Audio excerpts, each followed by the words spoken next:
नमस्कार. रागिणी सतीश माधव रूपाचे 12 भाग आधीच अपलोड केलेले आहेत. भाग 13. रागिणीने आता सतीशचा हिरमोड केला. सतीशने खूप आशेने रागिणीला लग्नाची मागणी घातली होती, कारण की रागिणीला पाहिल्यापासून त्याला रागिणी खूप आवडायला लागली, कारण की ती समजूतदार होतीच, पण त्याच्यावर हक्काने ओरडणं, त्याच्यासोबत अगदी मनमोकळेपणाने बोलणं, त्याची काळजी घेणं यावर सतीशचा जीव बसला होता. म्हणून सतीशने जास्त वेळ वाया न घालवता रागिणीला लग्नाची मागणी घातली. रागिणी आता एकटीच बाहेर सोफ्यावरती बसून होती. रूपा तिच्या शेजारी बसली होती, पण ताईसोबत काहीच बोलली नाही. रागिणी पण आता तिच्या विचारात गुंतली होती. रूपा ताईला म्हणाली, ताई अगं, मी जेवण बाहेर आणते, जेवून घेऊयात आपण. किती वेळ असंच बसायचं ना? सर पण आले आहेत, त्यांना सुद्धा जेवायचं असेल, भूक लागली असेल. रागिणी उठली. हो हो, त्यांना भूक लागली असेल. रूपा एक काम कर, मी जेवण गरम करते, तू सरांना बाहेर बोलवून आण जेवायला. रूपा म्हणाली, ताई तूच जा ना सरांना बोलवायला, मी पाहिजे तर जेवण गरम करते. रागिणी आता रूपाला म्हणाली, रूपा सांगितलेलं ऐक. रूपा म्हणाली, ठीक आहे ताई, जाते. सतीश आता डोक्याला हात लावून विचार करत बसला होता आणि रूपाने सतीशच्या दाराची कडी वाजवली. त्याला म्हणाली, सर आत येऊ का? सतीशने आता त्याच्या डोळ्यातले अश्रू लपवले आणि रूपाला म्हणाला, ये ना रूपा. रूपा सरांना म्हणाली, सर जेवायला चला ना, ताईने जेवायला बोलवलं आहे तुम्हाला. सतीश रूपाला म्हणाला, रूपा तुझ्या ताईचं वागणं मला काहीच समजत नाही गं. माझ्यावर प्रेम नाही असं म्हणते ना ती, मग माझी एवढी काळजी का असते तिला प्रत्येक वेळेस? मी काही खाल्लं किंवा नाही खाल्लं तरी तिला काय फरक पडतो? तिला फरकच नाही पडला पाहिजे. मी तिला आवडत नाही ना? रूपा आता गालातल्या गालात हसली आणि सरांना म्हणाली, सर तिकडे ताई आणि इकडे तुम्ही, तुमच्या दोघांमध्ये माझं सँडविच झालं आहे. पण मी एक सांगू तुम्हाला, तुम्हाला तुमचं प्रेम मिळवायचं आहे ना? सतीश म्हणाला, मिळवायचं आहे ना, आयुष्यभर साथ हवी आहे मला तुझ्या ताईची. रूपा म्हणाली, मग आता तुम्ही काही काळजी करू नका, आता सगळं ह्या रूपावर सोडा. सतीश म्हणाला, म्हणजे तू काय करणार आहेस? रूपा म्हणाली, मी काय करणार नाही, करायचं आहे ते फक्त तुम्हालाच करायचं आहे. पण मी तुम्हाला एक मस्त आयडिया देते. जर आपली ती आयडिया सक्सेसफुल झाली ना, तर नक्कीच ताई तुमची होणार. सतीश म्हणाला, खरंच रूपा? रूपा म्हणाली, अगदी खरं. सतीश म्हणाला, म्हणजे काय करायचं? रूपा म्हणाली, सर आपण ताई म्हणते तसं वागायचंच नाही, सगळं ताईच्या विरुद्ध करायचं आणि बाकी तुम्ही काय काळजी करू नका. ताईला मध्ये मध्ये पिन कशी मारायची ते माझ्या हातात आहे. सतीश म्हणाला, खरंच रूपा, असं केल्याने रागिणी तयार होईल ना लग्नासाठी? रूपा म्हणाली, नक्की होईल, तुम्ही काही काळजी करू नका आणि असं तोंड पाडून बसू नका. आता ताईने तुम्हाला जेवायला बोलवलं आहे, म्हणजे तुम्हाला काय करायला पाहिजे सांगा बरं? सतीश आता म्हणाला, तुझ्या ताईने मला जेवायला बोलवलं आहे ना, मग मी जेवायला आलंच नाही पाहिजे. रूपा आता रागिणीपर्यंत आवाज तिचा ऐकू जाईल असं सतीशला म्हणाली, सर जेवायला नको आहे का तुम्हाला? अहो पण काय झालं? सतीश म्हणाला, आत्तापासून या क्षणापासून मला जेवायला नको आहे आणि तुझ्या ताईच्या हातचं तर नकोच नको. ती कोण लागते माझी, तेव्हा तिच्या हातचं मी जेवू? रूपा आता सतीशला हातानेच इशारा करत होती, सर अजून मोठ्याने बोला, ताईला ऐकू जाईल इतक्या मोठ्याने. रागिणी आता सतीशच्या रूम बाहेर आली आणि सतीशला म्हणाली, सर जेवायला चला ना. सतीश म्हणाला, काही नको, मला भूक नाही आणि तसंही मी डबा नेला होता सकाळी, तो खाल्ला आहे. मला जर भूक लागली तर मी बघेल काय करायचं ते, पाहिजे तर आत्याकडे जाईल जेवायला. रागिणी म्हणाली, अहो सर असं काय करताय?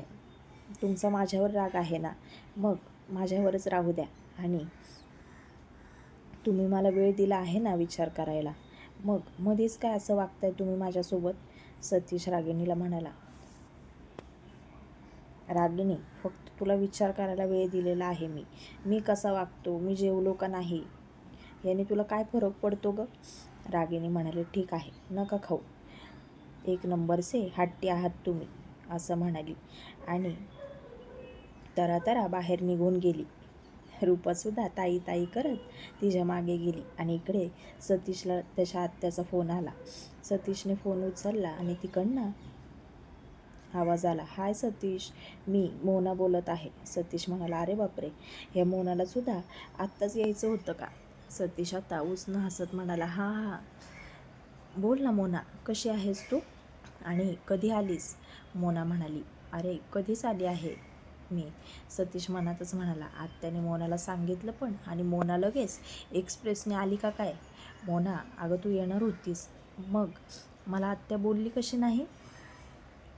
मोना म्हणाली, ते जाऊ देत, अरे मी इथेच आले होते मामांकडनं, माझी मावशी राहते ना, तुला माहिती आहे ना पुण्यामध्ये, तिच्याकडे होते आणि आईचा फोन आला मला की मोना आता किती दिवस राहणार आहेस मावशीकडे, ये निघून, म्हणून मग तसेच आले. सतीश म्हणाला, अरे वा, छान. मोना म्हणाली, बरं सतीश, तू घरातच आहेस ना? अरे मी तुझ्यासाठी गुलाबजाम केले होते, म्हणजे मावशीकडेच केले होते, म्हटलं तू जेव्हा घरात असशील तेव्हा येते तुला द्यायला. तू घरात आहेस का आत्ता? सतीश म्हणाला, हो मोना, मी घरातच आहे, ये. आणि आता फोन ठेवू का मी? मोना म्हणाली, हो ठेव. आणि मोनाने लगेच फोन ठेवून दिला. मोनाच्या शेजारी आत्या बसलीच होती. आत्या लगेच मोनाला विचारायला लागली, काय गं, काय म्हणाला सतीश? मोना म्हणाली, आई, सतीश ये म्हणाला. बरं झालं, आता हे विकतचे गुलाबजाम मला आणायला लावले आहेस तू, पण त्याला काय सांगितलं की मी केले आहेत म्हणून? मोना म्हणाली, मग काय सांगणार त्याला? आई, आता काही करून सतीशला मला इम्प्रेस करायलाच पाहिजे. मी आधी दुर्लक्ष केलं, कारण की तो नुसता अभ्यासातच गुंगा असायचा.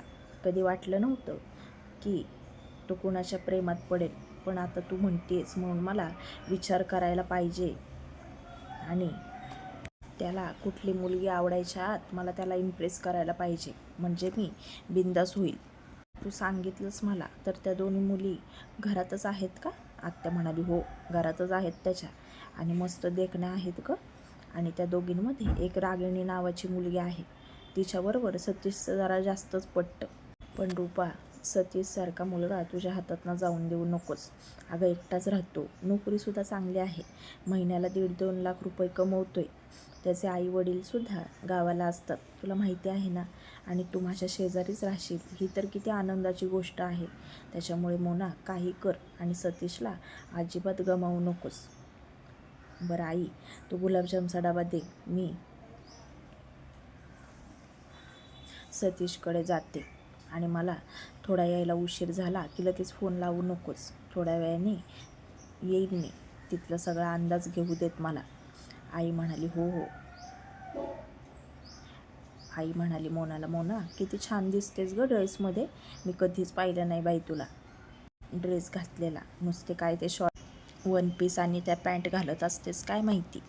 मोना आईला म्हणाली, आई, आता सतीशला मिळवायचं म्हणजे सतीशला आवडतं तसंच मला राहावं लागेल, जोपर्यंत लग्न होत नाही तोपर्यंत तरी त्याच्यासमोर अशी सुसंस्कृतपणाची नाटकं करावी लागणार आहेत. आत्या म्हणाली, अगं पण मोना, त्याला माहिती आहे तू आधी कशी राहायचीस ते. आई, त्याला मी सांगेल, आधीची मोना आता बदलली आहे, ती खूपच संस्कारी, मोठ्यांचा मान ठेवणारी, सुगरणीसारखा स्वयंपाक करणारी टिपिकल मुलगी झालेली आहे, जी त्याच्यासाठी योग्य आहे असं त्याला दाखवणार. म्हणजे थोडा जरी माझ्याबद्दल विचार करायला लागला ना, तरी त्याला बरोबर माझ्या जाळ्यात ओढेल मी, तू नको काळजी करू. आणि राहिली गोष्ट त्या दोघींची, तर त्यांना बरोबर बाहेर काढते का नाही बघ मी सतीशच्या घरातनं. आत्या म्हणाली, हो हो मोना, ते काम आधी कर बाई. बरं आई, मी आता जाते, इथेच बोलून टाईमपास नको करत बसायला. मोनाने आता लगेच गुलाबजामचा डबा घेतला आणि सतीशच्या घराकडे निघाली. सतीशला आता टेन्शनच आलं आणि रूपा आतमध्ये आली आणि म्हणाली, सर काय मस्त नाटक केलं तो तुम्ही, ताईसुद्धा जेवली नाही अजून. मला म्हटली तू जेवून घे, पण तिच्या घशाखाली अजिबात घास गेला नाही, तुम्ही जेवला नाहीत ना म्हणून. पण काय हो सर, तुम्हाला कसलं टेन्शन आलं आहे एवढं? ताईचं मन दुखवलं म्हणून का? पण काही काळजी करू नका, सगळं ठीक होईल हो. सतीश आता रूपाला म्हणाला, नाही ग रूपा, ती मोना येते गुलाबजाम घेऊन मला. रूपा म्हणाली, सर मोना म्हणजे तुमच्या आत्याची मुलगी का? सतीश म्हणाला, हो आत्याचीच मुलगी आहे. अगं आत्ताच तिचा फोन आला होता. रूपा म्हणाली, ठीक आहे येऊ दे, उलटं बरं झालं. सतीश म्हणाला, म्हणजे काय म्हणतेस तू, मला नाही समजलं. अहो सर, तुम्ही थोडंसं चांगलं वागण्याचा प्रयत्न करा तिच्यासोबत, म्हणजे आपल्याला पण ताईची परीक्षा घेता येईल. तिला जर तुमची आणि मोनाची जास्त जवळीक पटत असेल तर आपण तिथेच विषय सोडून देऊ. मग आपण समजायचं ताईच्या मनात नक्कीच तुमच्याबद्दल काहीच नाही, पण तिला खूप राग आला, ती अस्वस्थ झाली, तर आपण ओळखून जायचं की ताईचं पण प्रेम आहे तुमच्यावर, फक्त ती कबूल करत नाही. सतीश म्हणाला, अगं पण ती मोना जरा कमी आहे डोक्यात, तिच्यासोबत जरा चांगलं वागलो ना मी तर उगाच अर्थाचा अनर्थ काढणारी मुलगी आहे. रूपा म्हणाली, सर एवढं पण जवळ नाही जायचं हो, थोडंसं नाटक करायचं चांगलं वागण्याचं, अगदी हसून वगैरे बोलण्याचं, म्हणजे ताईच्या वागण्याचा सुद्धा आपल्याला अंदाज घेता येईल ना. सतीश म्हणाला, ठीक आहे, आता मास्टर माइंड रूपा आहेत तर त्यांचं ऐकावंच लागेल ना. रागिणी आता रूपाच्या मागे आली आणि रूपाला म्हणाली, काय ग रूपा, सरांना काय सांगत होतीस तू? रूपा म्हणाली, काय नाही ग ताई, ते मला विचारत होते की आता तू काय करणार आहेस पुढे 12वी नंतर, कुठला कोर्स वगैरे करणार आहेस का, कुठली साईड घेणार आहेस, तर त्यांना मी सांगत होते फक्त, बाकी काही नाही. बरं ताई, माझी मैत्रीण आहे ना सुप्रिया, मी तिला सकाळी फोन लावला होता तर तिचा वाढदिवस आहे. ती म्हणाली तू पुण्यातच आहेस तर मला भेटायला येशील का? तर मग ताई जाऊ का गं मी? रागिणी आता मनातच म्हणाली, रूपा जर तिच्या मैत्रिणीला भेटायला गेली तर घरात मी एकटीच राहील सरांसोबत. रागिणी म्हणाली, नको, कुठे नाही जायचं, पैसे नाही आहेत माझ्याकडे. सतीश आता रूपाला म्हणाला, रूपा तुला जायचं आहे ना सुप्रियाकडे? रूपा म्हणाली, हो ना सर, जायचं आहे, खूप जिवलग मैत्रीण आहे हो माझी आणि तिने खूप प्रेमाने बोलवलं आहे मला, मी नाही गेले तर तिला खूप वाईट वाटेल. सतीशने आता रूपाच्या हातावर 500ची नोट टेकवली आणि तिला म्हणाला, रूपा रिक्षाने जा आणि रिक्षाने ये, तिला मस्तपैकी केक घेऊन जा. रागिणी रूपाला म्हणाली, रूपा सरांना पैसे परत दे.